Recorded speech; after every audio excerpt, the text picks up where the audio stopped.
Welcome to New Stripe City, a podcast for diehard Bengals fans. I'm your host, Ace Boogie, and today is episode 25 entitled Monday Night Mania. And on tonight's episode is going to be our first ever audio only podcast. Just to let you guys know, crazy thing, your boy was out there trying to play some basketball this weekend, got poked in the eye. It's not nice, it's not looking good, but I definitely wouldn't let that stop me from coming through and giving you guys my second episode, continuing off of our first episode from last week entitled Little Giants. So, as I said, I'm done playing basketball, and this is our first audio episode. So, let's talk about tonight's matchup. So, in about 2.5 hours, our Bengals are going to be kicking off against the Giants. Okay, we watched the Steelers lose yesterday to the Cowboys. While that was an amazing feat, I'm still holding back any, overzealous behavior or any behavior that's kind of, I guess, in a sense, overreacting to what happened yesterday. I love to see the Steelers lose, don't get me wrong, but we still have to finish our end of the bargain, which is to get this win against New York. And New York is a formidable opponent. I mean, there's a lot of people that say that they're not competing this year for a championship, but we saw them in the offseason do a major overhaul on their personnel. They got rid of Tom Coughlin. They brought in a new coach. They brought in a new system, and they brought in some new players. So they used some of that money that they didn't use when Coughlin was there to bring in some key guys. I touched on them in my last episode, but guys like Janoris Jenkins, who will be a key matchup against A.J. Green tonight. They also brought in a guy like Sterling Shepard, who they drafted. The Bengals were actually pretty high on this guy. One of my sources, and I'm not sure exactly how legit this is, but apparently one of the scouts for the Bengals was very high on Sterling Shepard, and they thought that he would be in stripes. So it'll be interesting to see how he does tonight. With Victor Cruz out, he could be a guy that steps it up a lot tonight. So we'll have to see what the defense does. The big news coming into this game is that Rey Maualuga is out of this game, and I'm actually pretty happy about that. I mean, I'm not trying to be a hater or sound like one. I'm not a Rey Maualuga hater. I actually have his jersey. It hangs in my closet, but the dude has not lived up to what we thought that he was going to be. I mean, neither did James Laurinaitis either, but still, I mean, this guy is almost a fossil now. Like, there's no opportunity for him to stay on the field. And I really went back and watched the Washington game, and he got absolutely destroyed by Vernon Davis. This is not Vernon Davis from like 3-4 years ago. This is Vernon Davis after he's been on like 2 or 3 teams, and he was just shredding this guy. And also last episode I talked about Josh Shaw. I went back and reviewed the film. Josh Shaw kind of got a little ate up last game too, so Crowder had a field day on him. That is not what we want to see coming into this game tonight. And just looking on the defensive side of things, I look to see the Bengals defense rebound. We're in the 20s. That's ridiculous. That the defense deserves to get graded a bruh. It's a bruh grade. 20s? We haven't seen 20s in a while. A while, fam. A while. That might have been back with like the Brian Simmons days or something like that. That was ridiculous. But yeah, 20th ranked defense. Maualuga's out. I think that's going to provide a pretty good opportunity for Nick Vigil to get some plays.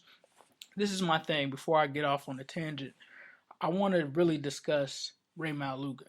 Okay, so as I said before, I'm not a Rey Maualuga hater, but the Bengals, to me, they hold 2 different standards for players on their teams, and I don't think that is fair. Like, players that are on the Bengals, like, certain players get away with certain stuff. So Rey Maualuga can, show up to camp overweight. He can go out to the bars in Cincy and get drunk, and all of a sudden he's supposed to be some kind of model player in the locker room. But then you complain about guys like Paul Dawson that aren't, quote-unquote, mature enough to be a pro. Well, they don't have the best example in front of them with Rey Maualuga, if you know what I mean. So I just don't get it. I don't get why Paul Dawson still hasn't gotten a chance. I'm not going to get on my Paul Dawson soapbox, but it just seems like certain guys don't even get the opportunity to play, and other guys get away with murder. It makes no sense. I don't get it. when will these guys play? We saw Paulie say that he wanted to play some of the younger guys, and then Marvin Lewis said to basically tried to reel him in. I mean, if you don't let these guys play, when are you going to even know what you have? Are you going to let another Ahmad Brooks get away? Are you going to let another Evan Mathis get away? That's what happens when you don't play these guys. And I don't get why you take the guys with the higher ceiling, but the lower ceiling, or but have like a cap potential, but you won't check out these other guys. So what's the point of drafting them then? If we're gonna do this whole farm system thing, what's the point of doing it? You have to show and throw these guys into the line of duty to see what they can do. I mean, you're not gonna be able to know and evaluate them on an accurate basis if you never let these guys play. So with that being said, we'll see how much Nick Vigil plays tonight. I hope it's a lot more. The secondary needs help, as we stated before, but I feel good going into this game. I'm sort of confident that the Bengals can come up here and rise to the occasion and grab this win by the horns and come out of there with a W. This is the dreaded Monday Night Football game where everyone's going to tell us that the Bengals never show up in prime time. The Bengals can never rise to the occasion and win a big game. Well, it's time to go out there and show these guys that we can compete with anybody, and we're a very talented team, and we can do what it takes to come out of here with a win. Now, that's not going to be something easy that we're going to be able to do today, because you've got the New York Giants, who just like we just watched the Steelers, they just watched the Cowboys win a game. So in order for them to keep up with that division, in their division, they have to go out here and win as well. So we're going to have to see what this defense is made of. We're going to have to see what this team is made of. I feel like the offense is gelling at the right time. We've got a guy like Tyler Eifert back. I'm starting Tyler Eifert in my fantasy league. I waited all of that time for him. I had no qualms about starting him this week. I hope he goes off for like 20 against these guys. I've got AJ Green in, so I've got the two prime Bengals that everyone would love to have tonight. And I think Andy Dalton's going to be a good fantasy play tonight if you do play fantasy.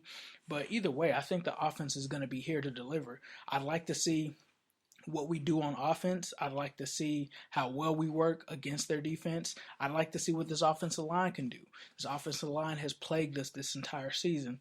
In my opinion, I think we need to see what they can do to rise to the occasion against a pretty decent defensive line with Jason Pierre-Paul and some of these other guys that they have on the line. You got Harrison, the nose tackle.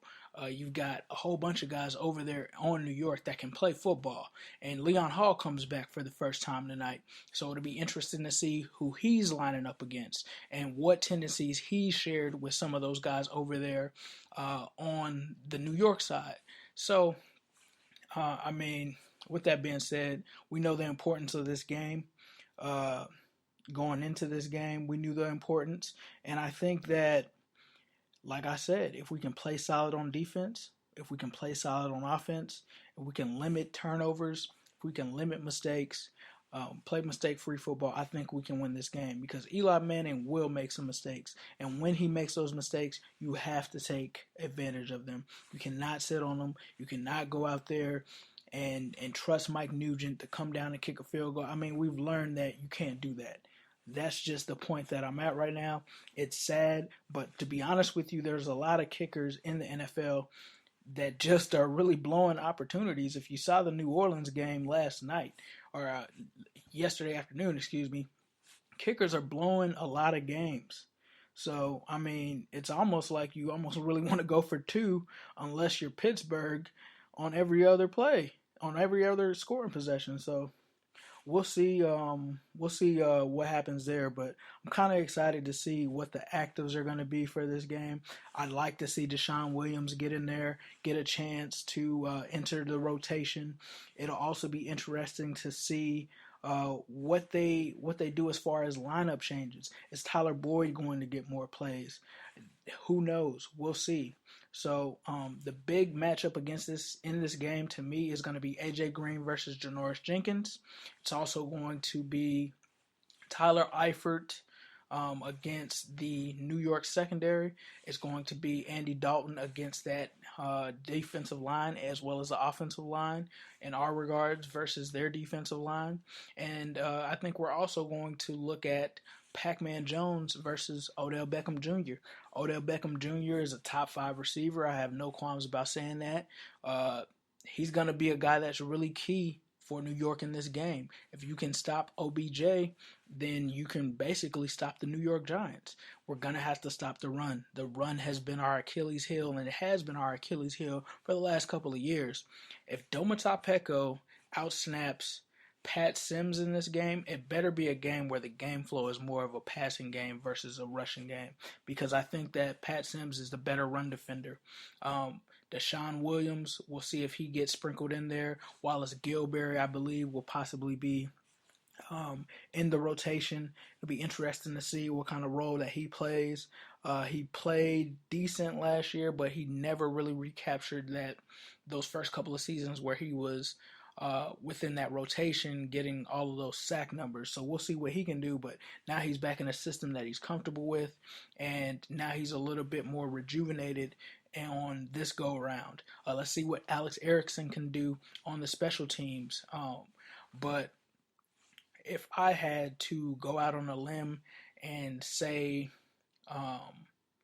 who I'd expect to really be a real productive player in this game, I'm going to go and make the safe bet with Adriel Jeremiah Green. You're talking about a guy who, before the bye week transpired, was leading the NFL in receiving yards.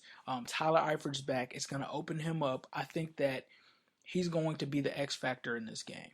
You know, I think the Bengals are at the point now where it's kind of looking like, I believe it was 2007 or 2006, where the Bengals really will be relying heavily off of our offense this year.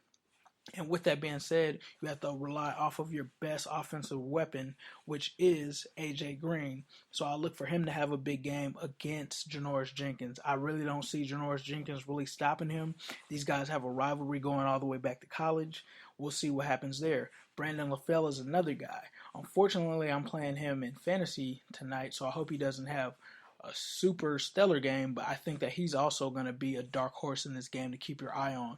On the defensive side of things, I think that I'm going to go ahead, put my feelings aside, and jump on the Nick Vigil train. I think this is an opportunity for Nick Vigil to step in and seize a role within that linebacker core.